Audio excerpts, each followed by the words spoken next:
Thank you. It would be a desperately difficult task to comment because there were, and this is a note of praise besides gratefulness to you for having taken your time to read my work and give feedback, but it's a note of praise for the fact that they're very compact and there's lots of questions in each contribution, so it will be particularly difficult to give a reply and do justice to this whole wealth of comments. Let me follow the order. Let me follow the order, and I thank Marianne for the succinct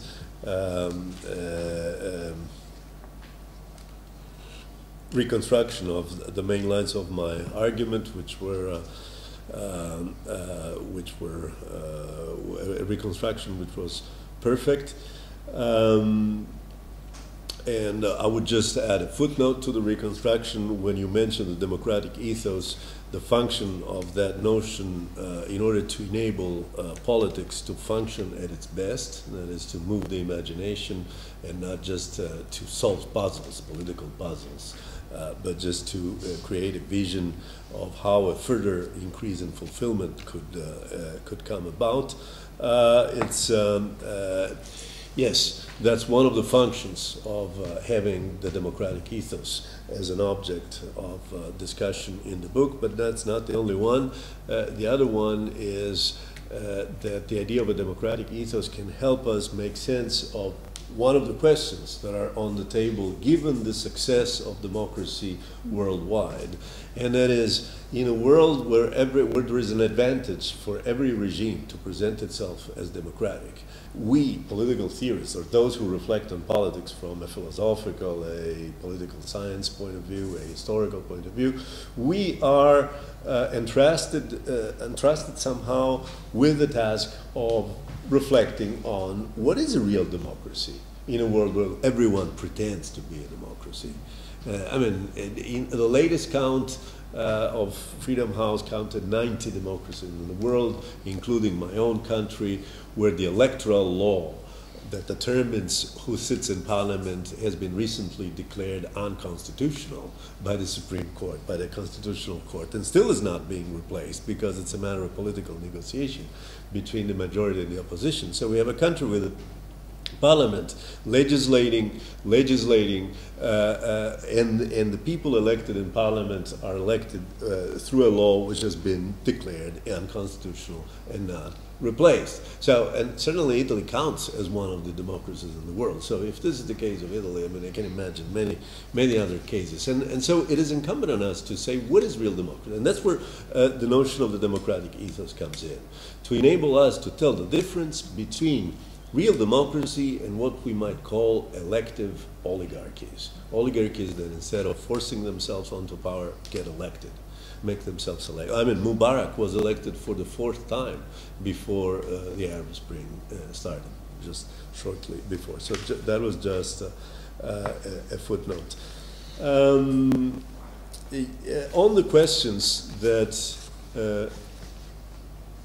you raised,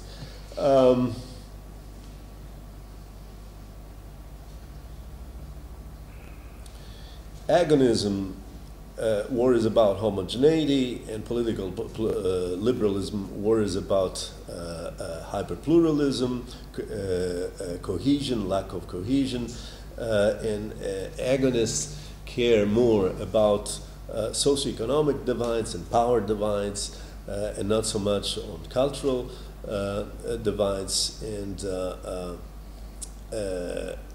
And can we ignore ideology altogether, or renounce an overall picture of society, making sense of this? I don't know if we can. I don't think we can ignore an overall picture of society, sharing an overall picture of society, presupposing an overall picture of society in our making political theory, but we certainly want to express or outline a view, a substantive view of society that is not parochial to one of these views. That's for sure. That's the one thing that we're bound. That is incumbent on us. The moment we did, we would be part of the problem. In fact, rather than a part of the solution, we would be part of the problem as political theorists, lending credibility to one of the contending views.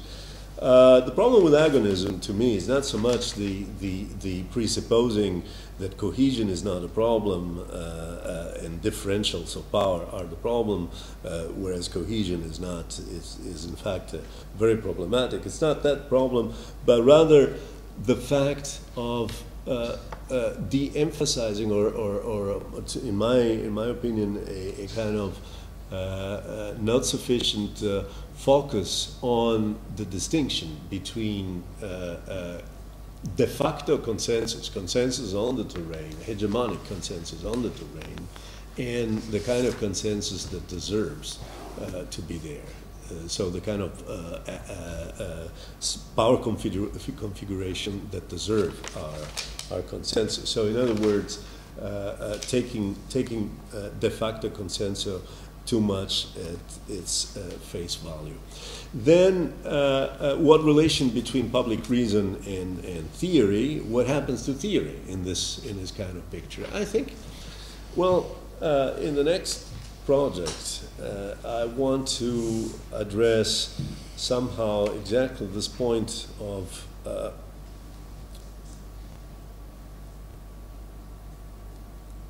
our notion, the impact. Let me put it this way. I would like to address the impact of these notions like public reason in Rawls or communicative reason in Habermas on our broader philosophical understanding of reason as such. And the idea is that they're like the tip of the iceberg.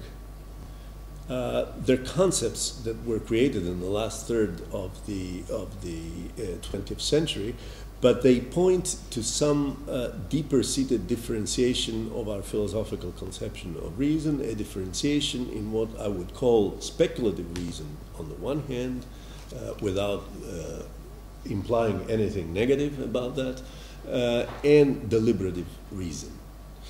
The common thing that makes us speak of reason in both cases is the fact that what pertains to reason, what reason is the ability to reflect on the goodness of arguments, on the goodness of answers to given questions.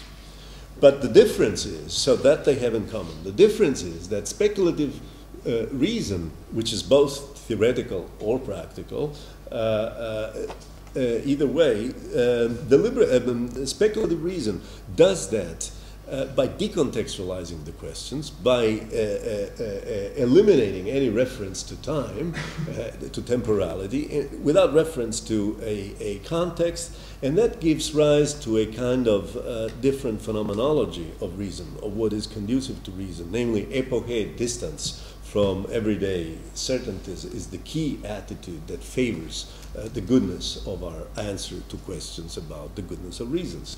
On the other hand, deliberative reason is assessing the goodness of answers to questions in a context where you don't have agreement on the fundamentals.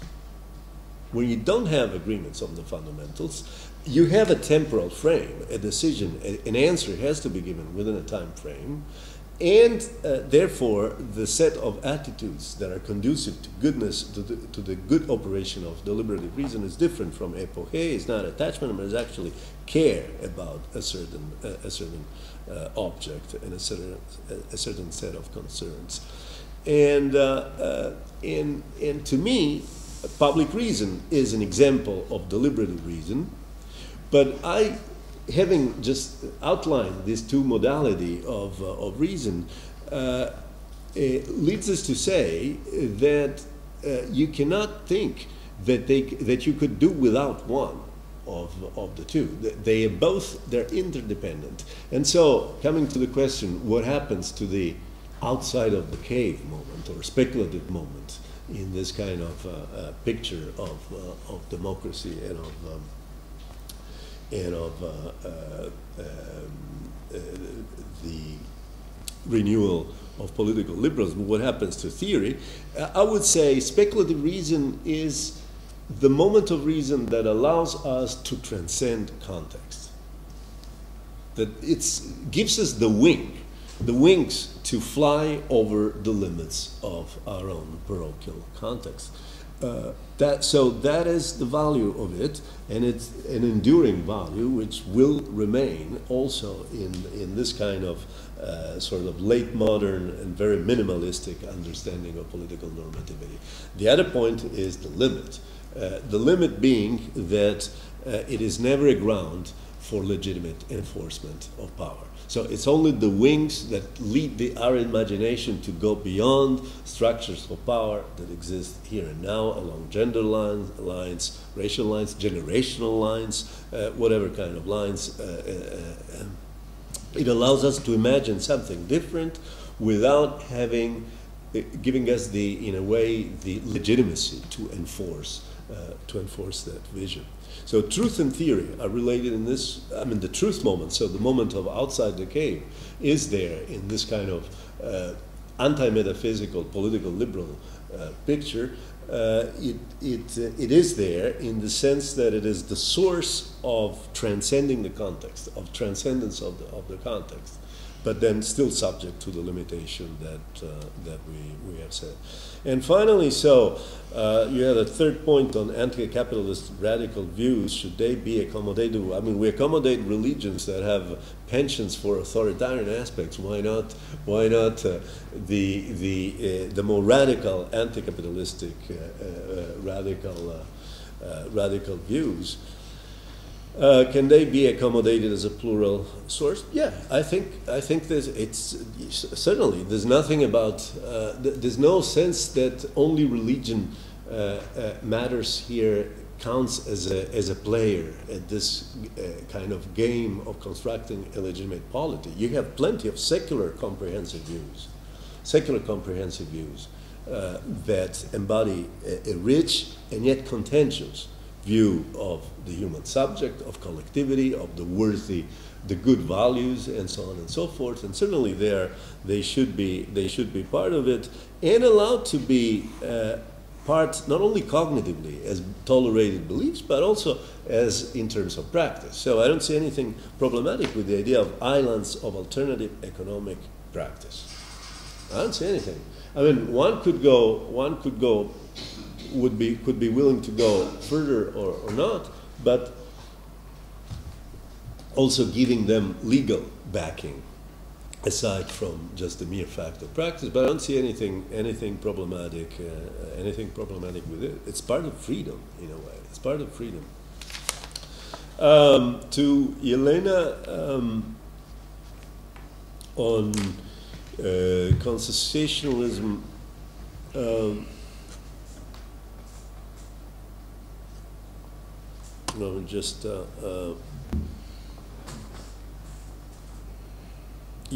Also here a footnote on the reconstruction, which was great, of the chapter on the different kinds of spirits of democracy or democratic cultures.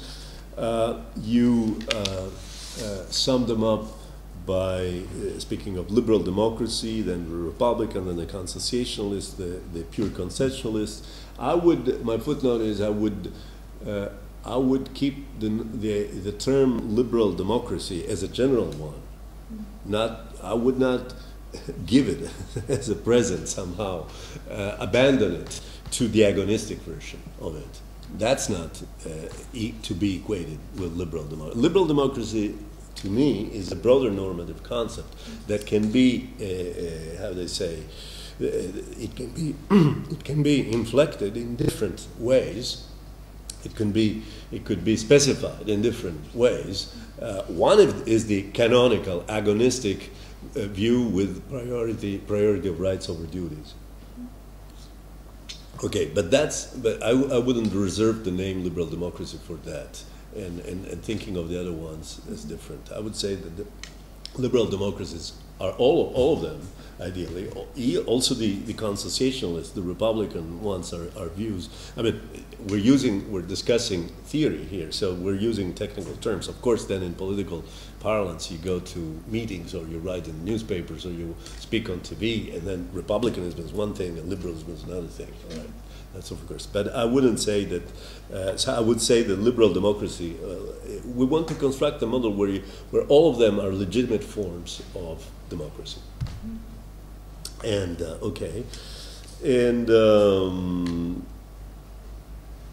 in consociationalism, how can we avoid the critiques leveled against multiculturalism? Well, for one thing, consociationalism, or a consociationalist-oriented ethos in democracy, is a political construct. We're dealing not with ethnic religious identities, we're dealing with political orientation. So they're more fluid, I think. That's one answer to the question whether they would risk, like a certain kind of multiculturalism, not all multiculturalism, to kind of freeze identities. There's less risk of that because we're dealing with political identities that are intrinsically more fluid than the other ones. And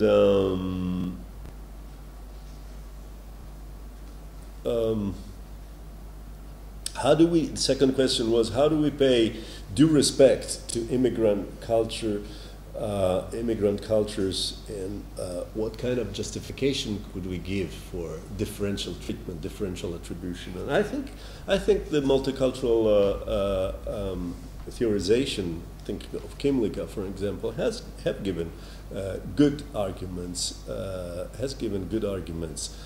for the justification of this differential treatment along liberal lines. The value of equality, for instance. The value of equality, equality of what? Equality of the benefit of alignment, the benefit that every majority in the world kind of naturally de facto enjoys. And that benefit is the spontaneous alignment of their own deep-seated moral intuitions and the law. Right? Now, that is the object of equalization. And that is the normative ground that can justify a different set of rights, or a different set, margin, not the core, but a kind of variegated, diversified at the fringes set of rights for different cultural groups, and we're used to that in context that cannot be suspected of sympathies for multiculturalism or anything like as such, like the European Union, where it is in a neoliberal context. In fact, though it's accepted without question that European citizens of the European Union have different sets of rights. I can walk into France without showing ID and using the same money I use in Italy. I cannot go to UK, which is equally a part of the European Union, and use my own money.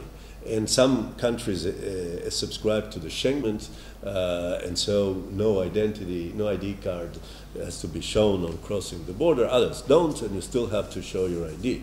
And still, both are parts, both kinds are part of the European Union. So this idea of a differentiation of rights and prerogative is there, also in context that with multiculturalism have little to do, have more to do just with a mainstream type liberal democratic view of democracy.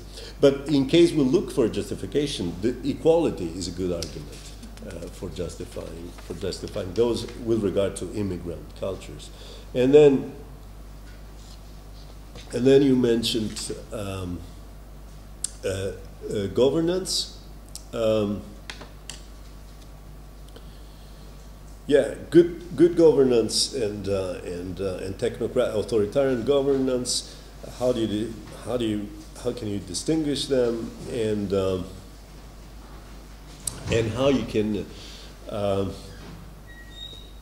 address the question of a possible deficit of democracy? And you're right in pointing that I'm very suspicious about that idea of a deficit of democracy, not because it might not be there, but because it seems to beg the question of what a deficit with respect to what. First, you have to determine a threshold. It requires a standard, and the standard, it is very disputable that it could be equated with the function of democracy as it occurs at the domestic level. So good governance need not imply, it implies a reshuffling of the democratic authorship of the law on the part of the laws on the part of citizens, but it does not necessarily imply a democratic deficit, and it does, though, require that we distinguish.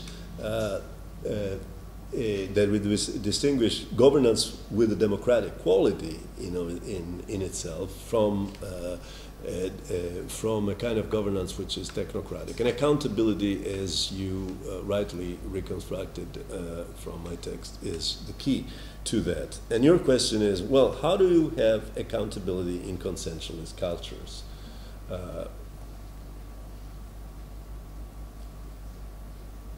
Aren't these democratic cultures at risk of becoming victims of technocratic forms of governance? And my answer to this is not necessarily. I mean, you could figure out ways of rethinking accountability in consensualist democratic cultures that have an aversion to conflict, by focusing on duties as opposed to the rights of the constituent person, of the member of the constituency, to demand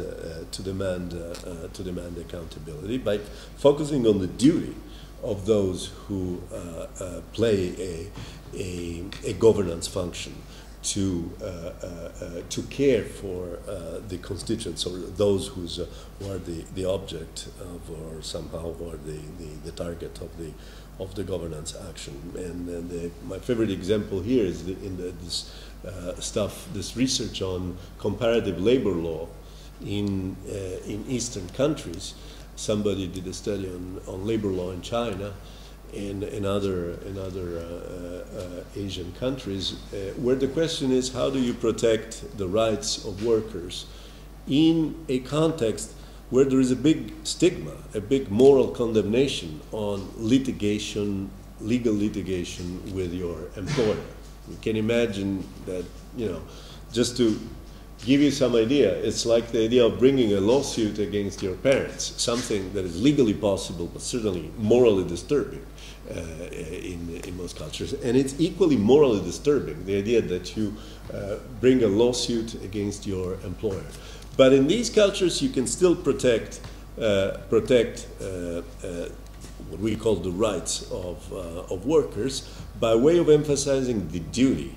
An enforceable, the term is enforceable benevolence, a duty to care for those who are you have responsibility for on the part of the employer, and turn that into a legal notion, an enforceable legal notion. So when it comes to generalizing this idea of labor law, when it comes to making governance accountable in contexts where the dominant political culture is consensualist, you can emphasize the duty aspect, I would say. And then to Bojana's question on governance and the international aspect, yes, that's I appreciate those questions, particularly because they point to an area where I also want to do further work in the future. And you rightly point out how I claim that deliberative democracy is not at a disadvantage in reconstructing how governance works, but actually has an advantage because its emphasis on discourse, dialogue, inclusion, the giving, and reasons giving is something that can explain better than the competitive model, which is the alternative, can explain better what is the source of this capacity for coordination that governance has relative to the other one.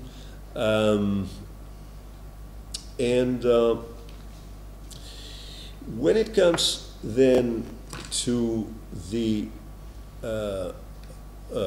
global scene, you wonder how this dualist view that is the key to understanding democratic governance might possibly work.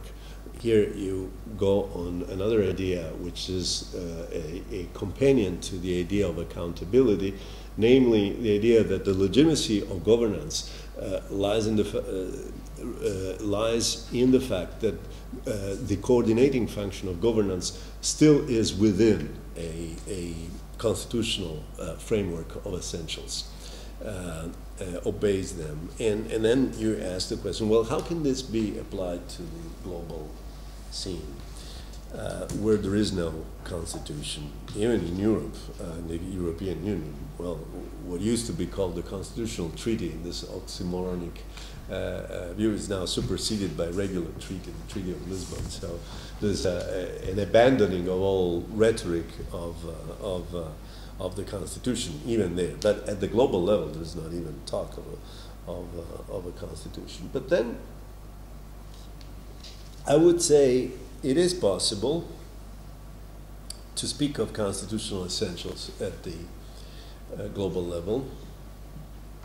And in fact, a lot of work is being done. I'm thinking of Sheila Ben Habib and others on global constitutionalism. If we reflect on what is a constitution, a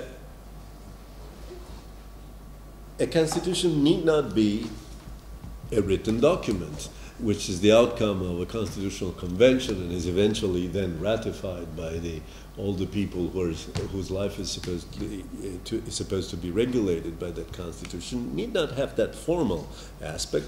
A constitution could be something much more informal, and namely a set of norms that are consensually and overlappingly cutting across the other political divides, are multi-partisanly recognized as binding, even though they're not specified in the form of a document. It could be an implicit constitution. And in fact, I mean, the practice of modern constitutions as written documents is very recent. I mean, when you read in the history of political philosophy that Aristotle collected 158 constitutions of as many polis in Greece, they were not written in the form of modern constitution. Yet they were there. They were constitutions. They were kind of set of norms that regulated the relation of the major institutions in the polis and the relation of citizens with one another and with the state. So if we think back to the question of dualism on the global scale, if we ask the question, what is the constitution of the world? We could say, well, it's underway. We don't have a constitution in that strong sense, I don't think, at least. Maybe some people think there is. Maybe some people, I know of jurists in Italy, for instance, Ferare, who thinks there is a constitution already, an implicit, full-fledged constitution. I don't think there is one, but I think there are normative aspects. Human rights are certainly one ingredient of that constitutional aspect, and they're binding somehow. And their bindingness and their enforcement is taking place through courts. Also, so the juridical aspect of the enforcement of those rights that were recognized first in 1948 is going further, and they're perceived as something which is beyond renunciation. It's hard to, they could be contested. There could be different interpretations of these. Occasionally, taking the form of declarations, like such as the Bangkok Declaration or the Cairo Declaration. But there's no country in the world that renounces or seriously debates a renunciation of those rights as a repeal of those rights. So we could use that level, that kind of reasoning for saying that there is at least the core of a constitution revolving around rights, human rights. The EU level, it's hard to tell what prospect it could take. It's a miracle if it stays together without falling apart at this point. But it's hard to really. You mentioned two alternatives: supranational or post-national.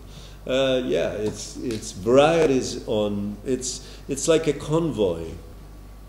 At the present, is like a convoy of 28 boats sailing in the ocean, and hopefully towards one direction. Otherwise, it wouldn't be a convoy. But that doesn't prevent the possibility that one boat says we'll go back and makes a U-turn. It's not the same boat. It's not the same boat, but still, it's a kind of unity because it's not 28 boats sailing in the ocean. It's a convoy moving in one direction, and perhaps the future will be some kind of stronger negotiation about the course that these boats are taking, as opposed to the boats that are sailing ahead, sort of leading the way, and about referenda or more recognizable ways of validating, ratifying what this kind of European governance does. Yeah, that could be there is where the space for political imagination is. I won't comment on this. Accountability at the global level. That was another question you had. How do you provide for forms of accountability at the global level? I think, and you mentioned institutions. The question of structure of international institutions influencing their operation. I think, yeah, that's a good observation. Yesterday, I was commenting over the composition of each country's delegation at the UN General Assembly. That's one way in which you influence. You create more accountability. So if you just added that within that delegation of 5 members, there should not be only ambassadors, but also delegates from parliament. That would be, but then nobody prevents us from imagining a more radical reform in which you have members that are ambassadors nominated by the government, and then members of parliamentary nomination, and then one at least representative of NGOs operating based in the country. Whom they represent, so that you would have some form of representation of civil society at the UN Assembly level, and with the veto power in the Security Council. In the Security Council, even there's some way of circumventing that in the form of a realistic utopia of gradually overcoming that anachronistic structure that comes from World War II. And there is the one proposal made by 6 small countries. I think it was called the Magnificent Six. I don't recall all of them, but Cuba is in one of them, and other countries that are proposing a code of self-limitation voluntarily adopted by the powers that hold the veto prerogative. So inviting them, I don't know at what stage the initiative is, but the idea is to say, set in motion a resolution of the General Assembly calling not for the abolition, which would be politically unrealistic at this point, but calling for a code of self-regulation on the part of the holders of veto power. So tell us under what conditions you will use it. Give you yourselves rules, guidelines for using your veto power. And I find that, again, a kind of very imaginative move towards building a supranational, a global kind of democracy, equalizing the positions of the various countries, because astute, because such a proposal puts, if it is received, if it is addressed, not if it is ignored, but if it is addressed, it forces those, the countries that hold the veto prerogative to do two things. Either to actually come up with a code for the use of the veto power, and that is another norm, another rule. It's a way of bringing the veto power within a global rule of law, eliminating the moment of arbitrariness which is there, or otherwise refuse to give them those rules and therefore expose the ultimate arbitrariness of what they're doing, which is also politically, very difficult to do. So probably they will ignore the proposal altogether in order not to expose themselves to this alternative. But these are ways in which, by way of internal reformation, you can bring in more democracy at the global level. And the final thing you had on sovereignty and citing Morgenthau on sovereignty, the unity on sovereignty, and how you can have that unity of sovereignty at the global level. I'm not convinced of Morgenthau's argument about the unity of sovereignty. I think this is something modern, and that means something that has come about with Hobbes in the 17th century. The idea of the unity of sovereignty in this way, anchored to the nation state, and it could very well fade away as it came about. In the Middle Ages, there was no central source of legitimacy. There was a plurality of some religious sources of lawmaking and power and other secular that would struggle with one another for supremacy. And the world went by for 1,000 years in this way. And the idea of a central sovereignty in this sense is something that reflects a specific context. If you want to, a political theorist of great distinguishedness, Michael Walzer, has theorized this thing in this essay, Governing the Globe, of about 1500 years ago, where he compares images of the desirable world, and the one he favors is one in which there is no such thing as a center of political power on the global level. So one symbolic, or not so symbolic, one effective power, central power, from which then regulation and norms and other kind of directives will trickle down and follow and reach all the countries of the world. You could have a plurality of these, and so a global rule of law, again, same thing as with democracy. A global rule of law need not be a mirror of the domestic rule of law with one center of legitimate lawmaking, as Hobbes imagined. We could imagine a pluralistic one. And Igor finally brought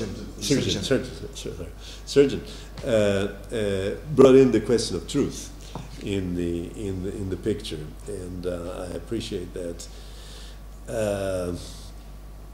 very much. the dual notion of truth,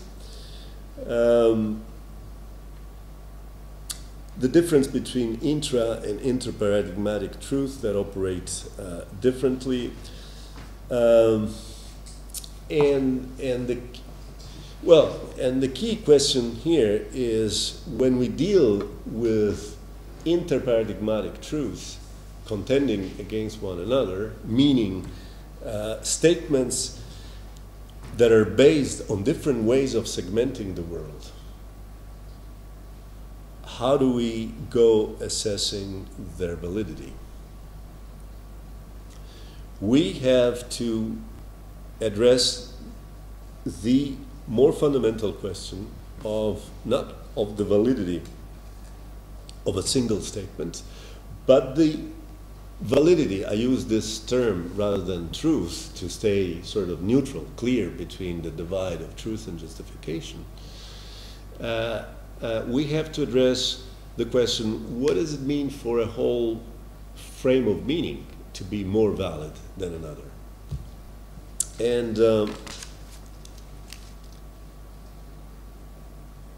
And here's where the idea of flourishing comes in, linked to pragmatism, which is, I take it to be a great philosophical progress over the sort of much cruder Nietzschean view of the validity of meaning frames as they're being conducive to survival, which is a pretty Hobbesian view of just surviving collectively. I take the idea of fruitfulness, the flourishing of life, as much better, and yet it remains to be understood what flourishing could mean. And I think that there we could try to steer a middle course between naturalizing flourishing with a kind of substantive view of human nature and identifying certain aspects of human nature that would be enhanced by a certain worldview or meaning frame or paradigm or tradition over another, and an ultimately relativistic view of saying, well, it's just a pure historical contingency. Which one will prevail in the end? And so we can only describe the fact that one came to prevail over the other, but not say that it deserved to prevail. We could try to find a third course with that. And I think, now, I don't want to make it too long because I've spoken for so much, but I think we could look at dimension. We could look at the individual case of individual identity and what it means for an individual identity to flourish. In a book that I wrote a few years ago, I found it convenient to draw on the vocabulary of psychoanalysis, of psychoanalytic theory, as a kind of practice that deals with the unique configuration, one psychic identity of one individual, and is bound to have an implicit view of what a non-pathological, a flourishing kind of individual identity is. And it has a particularly rich vocabulary for talking about that, whereas common sense has a kind of poor vocabulary.